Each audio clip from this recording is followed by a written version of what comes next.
Welcome to the Haunted Hour, where your nightmares feel right at home. Story 1. The Man in the Vents.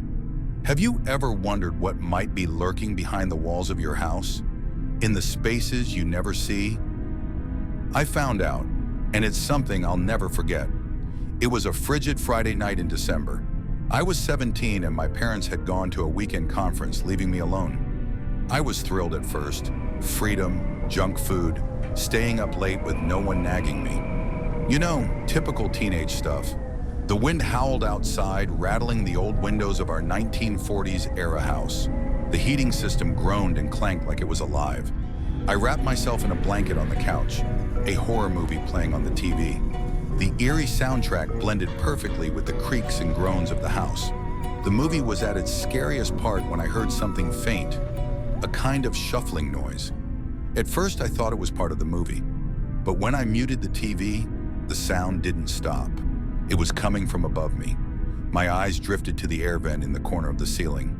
The cover was slightly loose, barely noticeable, but now every nerve in my body was telling me something wasn't right.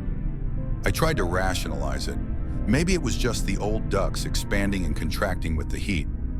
I shook it off, cranked the volume back up, and tried to lose myself in the movie again. But a few minutes later, the noise came back. Louder this time, a faint, rhythmic scraping sound, like metal on metal. My heart started to pound. I paused the movie, the silence in the room now deafening. I tiptoed closer to the vent, staring at it. The air was cold, much colder than it should have been with the heater running. I leaned in, listening closely. Then from inside the vent, I heard it, a slow, deliberate exhale. It was so soft I almost convinced myself I'd imagined it. But then came another breath, slow, wheezy, wet. My blood ran cold. I backed away, my brain struggling to make sense of it. Could an animal have gotten in there? A raccoon, maybe? But the breathing sounded too human. I grabbed a chair and climbed up, holding my phone flashlight in one hand. My palms were sweaty as I aimed the light into the vent's dark opening. At first I saw nothing, just dust and cobwebs. But as my eyes adjusted, I saw it. Two eyes, wide and unblinking, staring directly at me. My breath caught in my throat. For a split second I couldn't move, couldn't scream. The eyes didn't blink, didn't flinch. They just watched me, locked onto mine. And then I saw the faintest curl of a smile in the darkness. I stumbled backward off the chair, crashing to the floor. My phone flew out of my hand and slid onto the couch. I scrambled to my feet, my heart slamming against my ribs. I didn't know what to do. Was he stuck in there? How long had he been watching me? My mind was spinning. Then I heard a faint metallic clang behind me. I turned and saw the vent cover had fallen to the floor. The opening gaped like a mouth. And now there was a noise, a slithering sound. He was crawling out. My survival instincts kicked in. I sprinted for the front door, fumbling with the lock, my hands shaking so violently I could barely turn the deadbolt. Behind me, I heard the thud of feet landing on the floor. Slow footsteps followed, closing in on me. Finally, the door flew open. I ran out barefoot into the freezing night, my breath misting in the air, not daring to look back. I screamed for help, pounding on my neighbor's door until they let me in. The police arrived within minutes. They searched the house but found no one, just the loose vent cover and a trail of dirty footprints leading out of the vent and disappearing into the shadows of the hallway. They never caught him. We moved out of that house soon after, but even now in my new home, I can't look at vents without feeling that cold, unblinking stare. And every now and then, I swear I hear that faint, wheezy breath coming from the walls. Story 2, The Whispering Closet. Some doors are better left shut. Some whispers should never be answered. And sometimes the darkest things hide in the places you least expect. I was 14 when it happened. My parents had gone to a wedding out of town, leaving me home alone for the night. I wasn't worried. I'd stayed alone before. The house was quiet, peaceful even, the way I liked it. It was one of those crisp fall nights. The air outside was cold and the wind whispered through the trees. Inside, everything felt still, almost too still. Around midnight, I finished brushing my teeth and turned off the bathroom light. The hallway stretched out in front of me, cloaked in darkness. My bedroom door was slightly open, and I could see the faint glow of my bedside lamp through the crack. I hurried into my room and closed the door behind me, feeling a small sense of comfort in the familiar space. The warm yellow glow of the lamp softened the shadows. My bed was an island of safety, and I crawled under the covers, cocooning myself against the night. Just as I started to drift off, I heard it, a faint whisper. At first, I thought it was the wind. I held my breath, straining to listen. Silence. My heart started to settle, and I closed my eyes again. But then it came back, software fragile, like a breeze brushing past my ear. Come here. My eyes snapped open. I lay frozen, the words echoing in my mind. Had I imagined it? I turned my head slightly, my gaze falling on the closet door. It was open just a crack. A sliver of darkness peered out, too deep and too empty. A chill slithered down my spine. I always kept the closet door shut. Hadn't I closed it before bed? My mind felt foggy. Maybe I'd forgotten. Maybe the wind pushed it open. I swallowed hard and told myself it was nothing. But my heart was pounding now, each beat thudding in my ears. My fingers gripped the edge of the blanket tighter. Then I heard it again. Please, come here. The whisper was clearer this time, soft, almost pleading. It sounded like a child, but there was something off about it.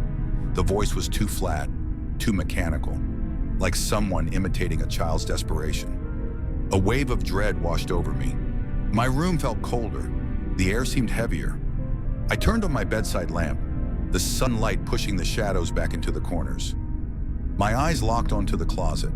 The door was still cracked open. The darkness inside seemed to watch me, to breathe. Every part of me screamed to ignore it, to pull the covers over my head and wait for morning. But another part, a sick, terrified curiosity, told me I had to check. I had to know. My hands trembled as I threw back the covers. My bare feet touched the cold floor, and I shivered. Each step toward the closet felt like walking deeper into a nightmare. The air felt colder the closer I got. I reached out, my fingers trembling as they closed around the doorknob. The metal was ice cold.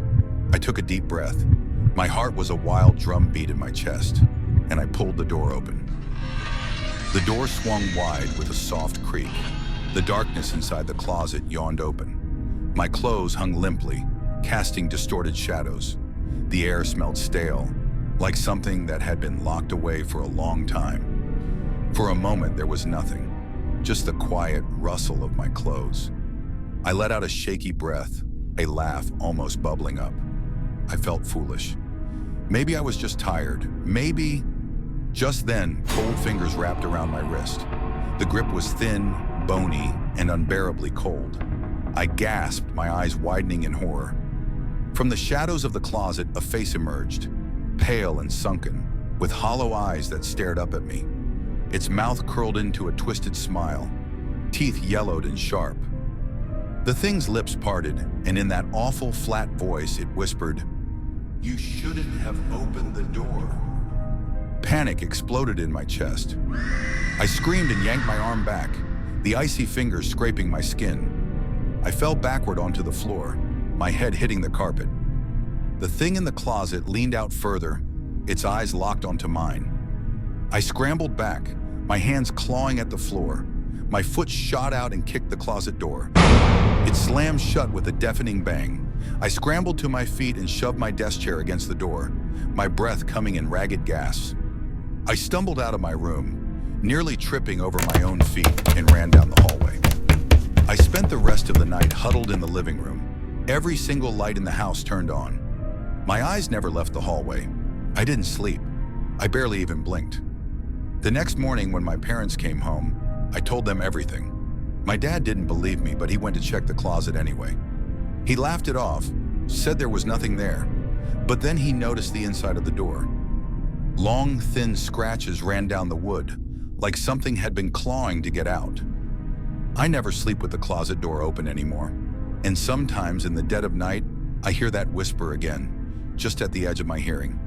"Come back." Story 3. The Reflection's Secret. Sometimes what you see isn't real, and sometimes it's waiting for you to notice. I was 15 when I learned that terrifying truth. My parents were out for dinner, leaving me home alone. I liked it that way, just me, the quiet house and the rain tapping against the windows. I was upstairs on my phone when the battery started to die. Annoyed, I headed to the bathroom to grab my charger. The hallway felt too quiet. I flicked on the bathroom light. My reflection blinked back at me, tired and familiar.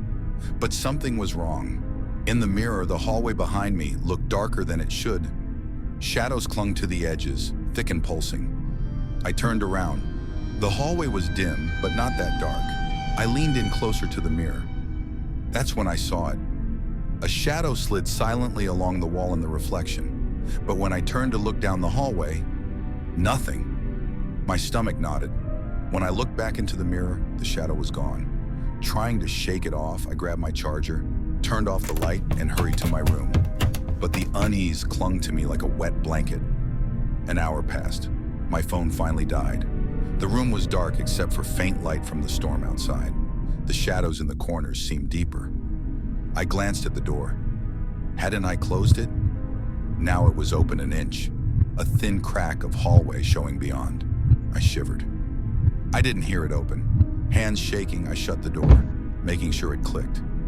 But when I turned back, my heart stopped. In the full-length mirror across the room, my reflection stood still, but the door in the mirror was open, and in the narrow gap, a figure stood.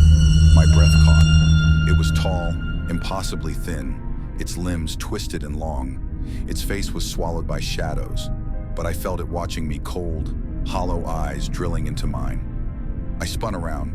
My door was still shut, but in the mirror, the figure was there. The figure's head tilted, slow and unnatural.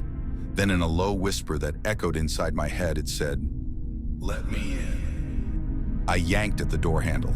It wouldn't budge. The figure in the mirror took a step forward, spindly fingers reaching for the door frame in the reflection. "Let me out!" I screamed. In the mirror, its fingers curled around the edge, pulling itself forward. Suddenly, with a sickening snap, the reflection's door slammed shut. The figure vanished. The mirror went dark. My bedroom door burst open, and I fell into the hallway. The lights flickered wildly, then everything went still. When my parents came home, they found me trembling in the hallway. I tried to explain, but they only saw a normal mirror. But I know what I saw. And sometimes when the lights are low, I still catch a glimpse of that shadow, waiting patiently on the other side. And when the house is quiet, I hear it again. "Let me in."